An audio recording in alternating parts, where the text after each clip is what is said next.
젊을 때는 늘 무언가를 쫓았다. 좋은 차, 좋은 집, 남들이 알아주는 직함과 성과, 더 높은 자리와 더 많은 돈을 쫓으며 살아온 시간 속에서 정작 나라는 사람의 삶은 어디쯤 있었는지 묻는 일은 사치처럼 여겨졌다.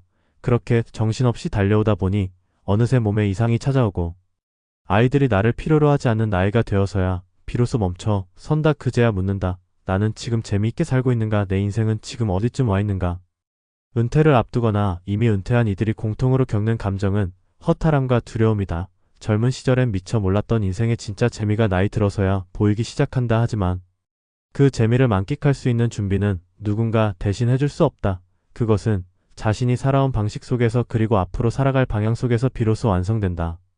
첫 번째 사례는 오랫동안 교사로 일했던 이모 씨의 이야기다. 그는 30에 가까이 교단에 섰고 퇴직을 앞두고는 그동안 참아왔던 여행과 취미생활에 대한 기대에 부풀었다. 하지만 막상 은퇴하고 나니 삶이 너무 조용하고 막막했다. 그동안 수업 준비와 학생 지도에 바빠서 느낄 수 없던 공허함이 하루하루를 파고들었다. 동료들과의 관계는 끊기고 가족들과는 생각보다 깊게 연결되어 있지 않다는 사실을 은퇴 후에야 깨달았다. 그러던 중 평소 즐겨하던 시 낭송 모임을 다시 찾았고 이를 계기로 지역 도서관에서 자원봉사를 시작하게 됐다. 아이들에게 동화를 읽어주는 그 시간은 그가 현직에서 느끼지 못했던 깊은 감동을 선사했다. 그는 말한다. 이제야 진짜 사람들과 연결되어 있다는 느낌이 든다고. 내가 가진 경험이 누군가에게 위로가 되고 힘이 된다는 사실이 오히려 지금을 더 생생하게 만든다고.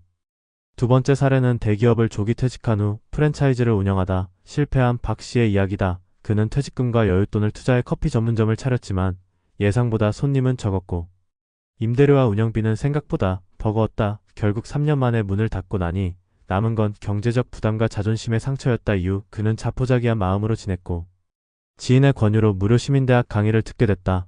그곳에서 우연히 시니어 대상 IT 기초교육 프로그램을 알게 되었고 이후 스스로 공부해 자격증을 땄다. 지금은 동네 복지관에서 스마트폰 활용법을 가르치는 강사로 활동하며 다시 삶의 활기를 느끼고 있다. 그는 말한다. 돈을 벌겠다는 욕심보다 내가 쓸모 있다는 느낌이 훨씬 더 중요했다고. 처음엔 자존심이 상했지만 지금은 오히려 내가 나답게 살 수 있는 길을 찾은 것 같다고 말한다.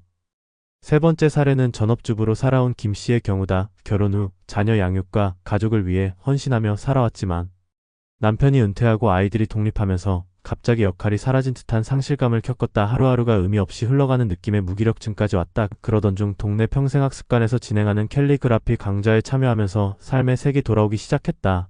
이후 실력을 키워 전시회에도 출품하고 작품을 판매하기도 했다. 단지 용돈벌이 그 이상으로 누군가와 다시 연결되고 나 자신을 다시 알아가는 과정이었다고 그녀는 말한다. 젊을 때는 누군가를 위해 사느라 나를 잊고 살았지만 지금은 내가 나를 위해 시간을 쓰고 있다는 사실만으로도 감사하다고 한다.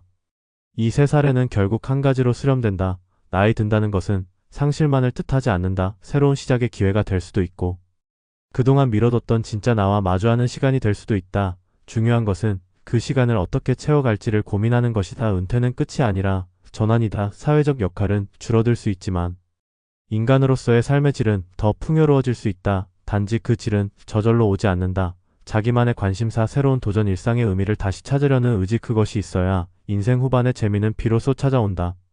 젊을 땐 바빠서 몰랐다. 사람을 만나고 내 이야기를 하고 무언가를 배우고 누군가를 도우며 사는 일이 이렇게 재밌는 줄 몰랐다. 돈을 버는 것도 중요하지만 돈만으로는 채워지지 않는 재미가 분명히 존재한다.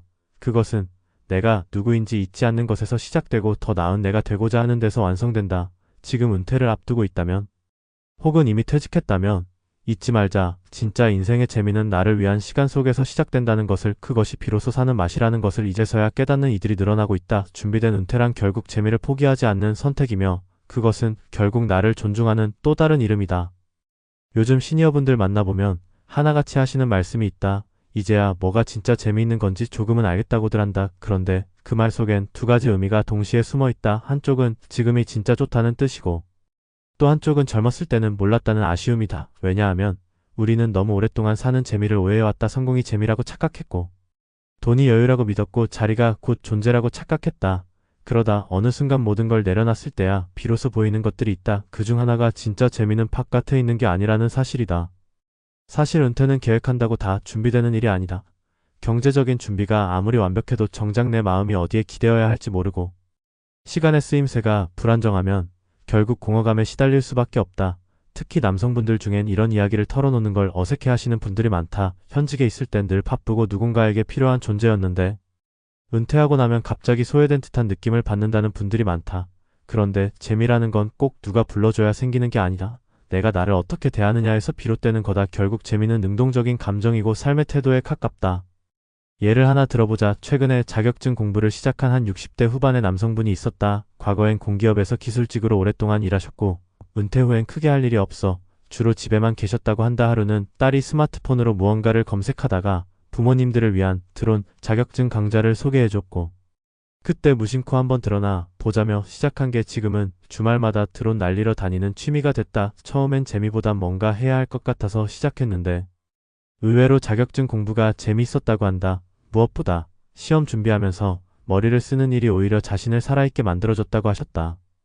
거기서 만난 또래들과 어울리며 교류하는 것도 큰 즐거움이라고 했다. 결국 삶의 재미는 내가 어떤 환경에 놓여 있느냐보다 그 안에서 뭘 찾아내려 하느냐가 더 중요하다는 걸 보여주는 사례다. 또 한편에서는 무조건 경제적인 여유가 있어야만 인생을 즐길 수 있다고 오해하는 분들도 많다. 물론 최소한의 경제적 기반은 중요하다 하지만 그게 다는 아니다. 중요한 건 돈의 크기보다 시간의 질이다. 여유롭다는 느낌은 결국 내가 나를 어떻게 쓰고 있느냐에서 비롯된다. 예전에 만난 한 여성분은 남편과 자녀 뒷바라지에 평생을 바쳤고 은퇴 후에는 친구도 모임도 다 끊어진 상태에서 외로움과 무료함을 겪고 있었다. 그러다 어느 날 우연히 동네 문화센터에서 수채화를 배우게 됐고 그때부터 일상이 달라졌다고 했다. 그림을 그린다는 건 단지 취미를 만드는 것 이상의 의미가 있었다. 자신이 그린 그림을 누군가와 공유하고 반응을 나누는 일 그 자체가 자존감을 되찾게 해줬다고 말하셨다. 그분이 하신 말씀이 아직도 기억에 남는다. 젊을 땐 애들이 내 세상의 전부인 줄 알았는데 이젠 내가 내 삶의 주인이라는 게 뭔지 알 것 같다고 하셨다. 그 말이 어찌나 진심으로 들리던지. 이렇듯 재미는 누군가가 만들어주는 게 아니라 내가 찾아야 하는 것이다. 그리고 그 재미는 대단한 것도 필요 없다. 작고 사소한 변화로도 삶은 새로워진다. 동네 뒷산을 걷는 일, 매일 일기 쓰는 습관, 자그마한 텃밭 가꾸기 이런 것들이 반복되면 삶이 단조롭지 않고 오히려 풍성해진다. 문제는 많은 사람들이 여전히 무언가 해야만 의미가 있다는 생각에 사로잡혀 있다는 점이다. 하지만 은퇴 이후의 시간은 경쟁이 아니라 순도 높은 자기 인생의 시간이다. 남과 비교하지 않고 내 감정에 충실할 수 있는 귀한 시기라는 뜻이다. 또 하나 중요하게 짚고 넘어가야 할 점은 관계다. 은퇴하고 나면 관계의 범위가 확 줄어든다. 직장이라는 울타리가 사라지고 나면 무심코 사라지는 인간관계도 많다. 이때 잘못하면 고립감에 빠지기 쉬운데 오히려 이 시기야말로 관계의 질을 재정비할 수 있는 기회다. 혈연 중심의 관계에서 벗어나 새로운 연결을 만드는데 노력을 기울일 필요가 있다. 예를 들면 평생학습기관이나 커뮤니티 모임, 자원봉사 같은 활동이 좋은 시작점이 된다. 거기서 생기는 자연스러운 만남이야말로 진짜 의미 있는 인간관계로 발전할 가능성이 높다. 그 안에서 대화가 오가고 경험이 공유되면서 인생 후반의 재미는 점점 커진다. 그리고 마지막으로 강조하고 싶은 건 용기다. 재미를 찾는데도 용기가 필요하다. 나이 들어 뭔가 새로 시작한다는 건 생각보다 어려운 일이다. 주변의 시선도 신경 쓰이고 괜히 못할까 봐 걱정도 되고 이미 늦었다는 생각도 든다. 하지만 그런 생각 자체가 스스로를 가두는 벽이 된다. 오히려 지금이 가장 자유로운 시간이라는 사실을 잊지 않았으면 한다. 의무도 없고 눈치도 볼 일 없는 지금 이 시간을 나답게 쓸 수 있다면 그게 진짜 재미 아닐까? 결국 삶의 재미는 나이와 상관없다. 젊을 때는 몰랐지만 지금은 안다. 진짜 재미는 밖에 있는 게 아니라 내 안에 있다. 중요한 건 그것을 발견하고 키우려는 나의 태도다. 그 태도 하나만으로도 인생은 얼마든지 새롭게 다시 피어날 수 있다. 지금이야말로 인생이 주는 두 번째 기회를 즐기기에 가장 좋은 시간이다. 그걸 받아들이고 조금이라도 움직일 수 있다면 우리는 여전히 살아가는 중이고 그 삶은 더 풍성해질 수 있다.